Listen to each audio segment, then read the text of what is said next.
Audio Jungle.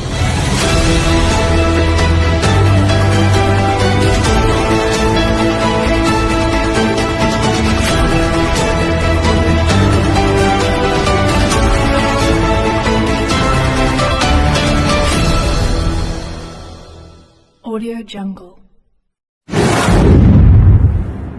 Berani ungkap fakta. Assalamualaikum warahmatullahi wabarakatuh. Salam sejahtera untuk kita semua. Semoga masyarakat Maluku Utara, khususnya di kota Ternate, Kabupaten Halmahera Timur dan sekitarnya, senantiasa diberikan kesehatan, keselamatan, dan semangat untuk terus berkarya serta berkontribusi bagi diri sendiri, keluarga, dan masyarakat sekitar. Amin. Malam ini, Jumat 17 Oktober 2025, TV3 Indonesia Maluku Utara menyampaikan perkembangan berita terkait laporan LSM GMBI, Gerakan Masyarakat Bawah Indonesia, mengenai dugaan tindak pidana pemalsuan tanda tangan Bupati Halmahera Timur. Laporan tersebut juga mencakup dugaan pemalsuan cap pemerintah Kabupaten Halmahera Timur, penyalahgunaan jabatan dan kewenangan oleh aparatur negara, serta dugaan tindak pidana gratifikasi. Laporan ini disampaikan langsung oleh Ketua LSM GMBI Wilayah Maluku Utara, Sadik Hamisi, pada tanggal 19 September 2025 dan telah diterima oleh Polda Maluku Utara, khususnya di bagian Direktorat Reserse Kriminal Umum di Treskrimum. Pihak kepolisian telah memulai proses pemeriksaan terhadap saksi pelapor. Saksi pertama yang diperiksa berasal dari pihak LSM GMBI. Polda Maluku Utara juga telah mengirimkan surat pemberitahuan perkembangan hasil penyelidikan SP2HP tertanggal 6 Oktober 2025 dengan nomor B190 per Oktober per RES 1,9 per 2025 per Ditreskrimum. SP2HP tersebut dikirimkan kepada LSM GMBI sebagai bentuk transparansi dan kepastian hukum bahwa laporan mereka sedang ditangani oleh pihak kepolisian. Dasar hukum penerbitan SP2HP ini adalah Peraturan Kepala Kepolisian Negara Republik Indonesia Nomor 12 Tahun 2009 tentang pengawasan dan pengendalian penanganan perkara pidana.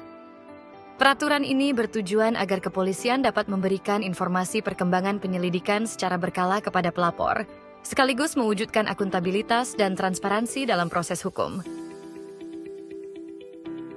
Ya, kami sampaikan bahwa hari ini di tanggal 17 Oktober 2025, Polda Maluku Utara, Ciki di Umum Polda Maluku Utara telah memanggil beberapa saksi dalam memberikan keterangan kemudian di BAP sehubungan dengan laporan LSM GMBI atas adanya dugaan tindak pidana pemalsuan tanda tangan Bupati Halmahera Timur dan pemalsuan cap pemerintah Kabupaten Halmahera Timur.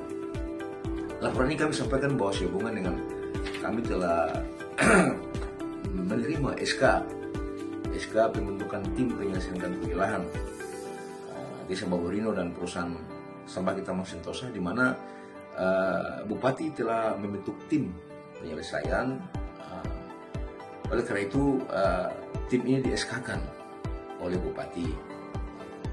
Bagi kami bahwa proses penyelesaian seharusnya Bupati mediasi antara pemerintah dengan masyarakat dan ditemukan untuk menyelesaikan masalah. Tapi tidak seharusnya tim ini dibentuk untuk menjadi transit penyelesaian masalah, sehingga harus perusahaan ke tim, baru tim ke masyarakat. Nah, oleh karena itu, kalau sekiranya hal ini terjadi, maka ini adalah bentuk gratifikasi. Ya. Kemudian sehubungan dengan kami telah menerima SK tersebut, di mana diberikan oleh Camat dan Saudara Grace OMN, Camat di kantor Polres Halmahera Timur, di mana pertemuan pada saat itu kami dengan tokoh masyarakat. Maka ini menjadi bukti kami bahwa setelah kami pelajari bahwa ada tidak kecocokan antara tanda tangan Bupati. Oleh karena itu kami melapor sebagai bukti bahwa adanya tindakan pemalsuan, ya, di mana kami memiliki beberapa bukti pembanding agar dapat dilakukan pemeriksaan oleh pihak Polda Maluku Utara, ya. agar dapat membuktikan laporan kami itu, karena ini juga bagian daripada unsur tindak pidana. Ya, harapan kami kepada Polda Maluku Utara agar Polda Maluku Utara bisa menindaklanjuti, kemudian melakukan laporan forensik sebagai bukti untuk dapat mengukur, mengetahui tentang adanya pemalsuan, sehingga dari hasil forensik itu bisa menjadi dasar untuk bisa mengetahui kejahatan para pelaku-pelaku ini melakukan kejahatan pemalsuan SK tersebut. Demikian yang kami sampaikan, dan kami memberikan penghargaan besar kepada Polda Maluku Utara, Ceki di rumah Polda Maluku Utara telah dilakukannya pemeriksaan kepada para saksi. Demikian, terima kasih. Wassalamualaikum warahmatullahi wabarakatuh. Pada tanggal 17 Oktober 2025, penyidik juga telah memeriksa sekitar 5 orang saksi dari masyarakat Desa Baborino dan Desa Buli, yang diduga mengetahui adanya tindakan pemalsuan tanda tangan tersebut. Pemeriksaan dilakukan sejak pukul 10 pagi hingga selesai. LSM JMBI dan masyarakat berharap agar proses penyelidikan ini terus berlanjut hingga seluruh tahapan SP2HP awal, SP2HP berkala, dan SP2HP akhir diterbitkan sesuai prosedur. SP2HP merupakan hak pelapor untuk menerima laporan perkembangan kasus secara berkala. Bila pelapor tidak menerima SP2HP, pelapor berhak menanyakan langsung kepada pihak kepolisian. Ketua LSM GMBI Maluku Utara, Sadik Hamisi, menyatakan bahwa laporan mereka disertai bukti yang kuat, termasuk perbandingan antara tanda tangan asli dan tanda tangan yang diduga palsu.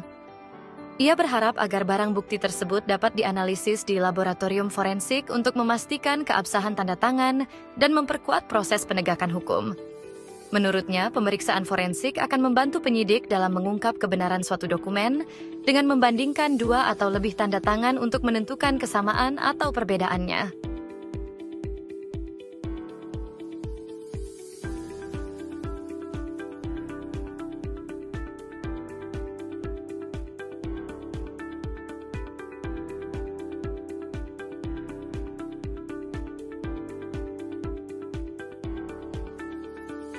Sadik Hamisi juga menyampaikan apresiasi positif kepada Polda Maluku Utara atas respons dan penanganan kasus ini, serta berharap agar Kapolda Maluku Utara dan jajaran, termasuk Mabes Polri, terus memberikan perhatian terhadap laporan ini. Beberapa saksi yang telah kami laporkan dalam hal mengetahui adanya penyerahan SK yang diduga tanda tangan bupatinya dipalsukan itu diberikan kepada pihak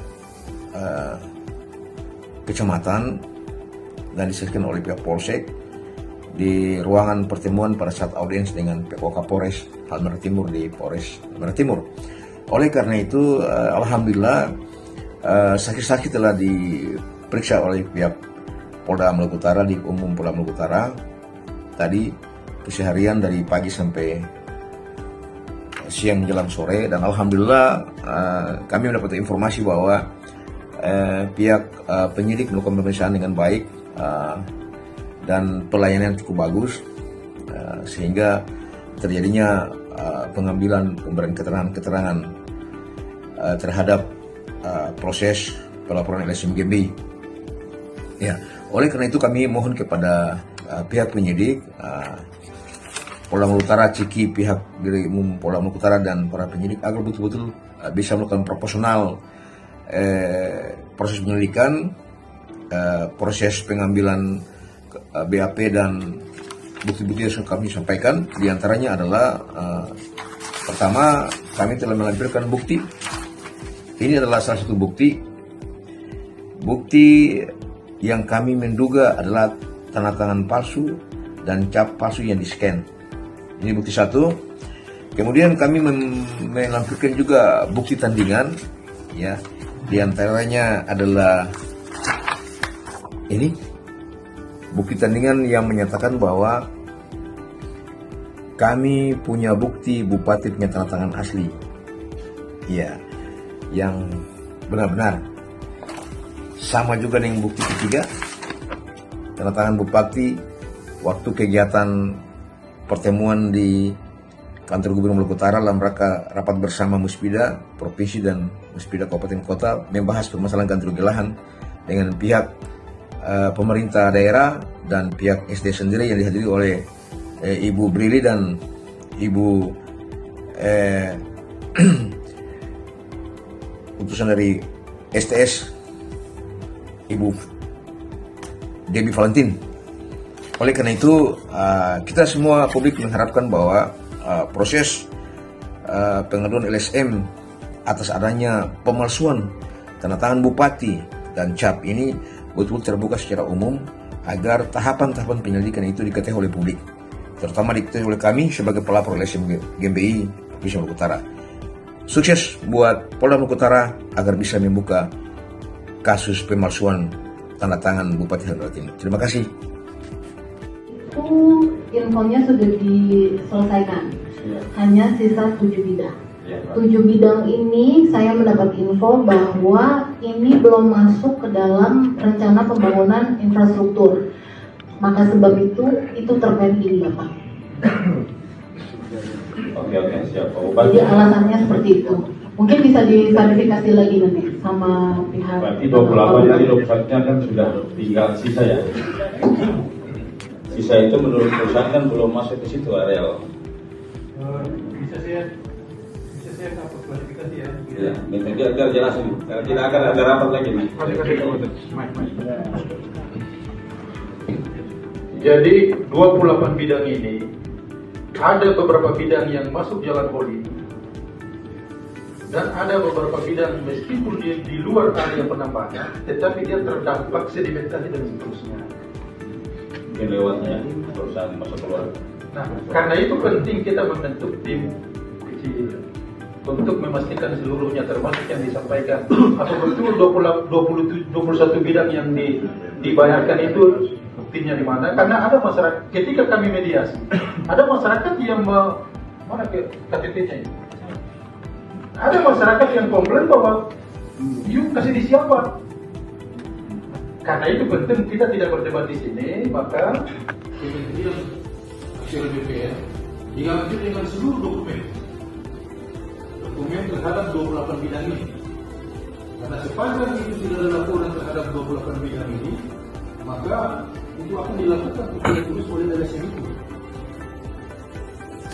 Ini sudah menjadi atensi pusat. Jadi kami minta teman-teman proaktif dari STS ini proaktif untuk bisa dengan BPN dan tim yang dilakukan segera menyiapkan dokumen. Dan itu dokumen yang diminta dari teman-teman adalah satu, soal peta kawasan, baik PIU dan PPK, serta dokumen-dokumen lain. Dokumen lain sebagaimana yang ada untuk data sementara, ada beberapa bidang yang menurut teman-teman itu sudah dilakukan pembebasan dan seterusnya. Itu berarti harus ada dokumennya.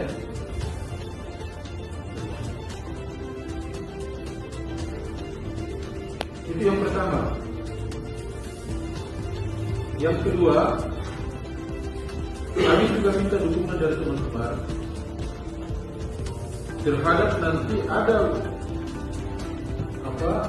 wilayah yang menurut teman-teman itu belum tidak masuk dalam kawasan IPTK, belum masuk. Nah itu artinya wilayah IPTK kawasan IPTK dan serta kawasan IPTK sampai dengan rencana kerja 3 tahun ini. Saya kira KTT sudah banyak tahun. Dan karena itu di kesempatan ini kami akan memberikan penjelasan sementara dari teman-teman soal ini dulu. Lahan bidang mana yang telah sudah, apakah ada dokumennya, kalau dokumennya dari mana, dan kapan bisa diselesaikan. Kemudian yang belum, yang berkeluarkan hijau atau biru itu, yang belum, menurut teman-teman bahwa ini belum masuk, dan rencana ke depannya seperti apa, itu nanti KTT yang bisa memberi penjelasan kepada kami pada kesempatan ini, sehingga ada pikiran besar yang kemudian kita uruskan. Ada beberapa sertifikat contoh kayak di nomor 508 sama di 95 ya, di sini. Di situ sudah dibuka areanya. Kemudian menurut orang telepon kami itu sudah dibayar dulu. Tapi saya itu ada cuti juga. Saya tidak tanya sebagai kepala desa bahwa di sini kan cuma ada cuti. Kemudian yang Yosias yang ini sudah sebagian nanti sudah dibayar. Bisa ada bawa bukti pembayarannya juga ini saya bawa. Ya sudah dibayar itu baru dibuka sebagian ini kami sudah dengan kemarin sebetulnya ini sudah dibuka. Dan saya ada bawa bukti jual belinya ya. Dari APL sehingga ada bukti jual beli. Ini sertifikatnya. Sedangkan yang ini juga yang paling ujung dari atas itu yang sertifikat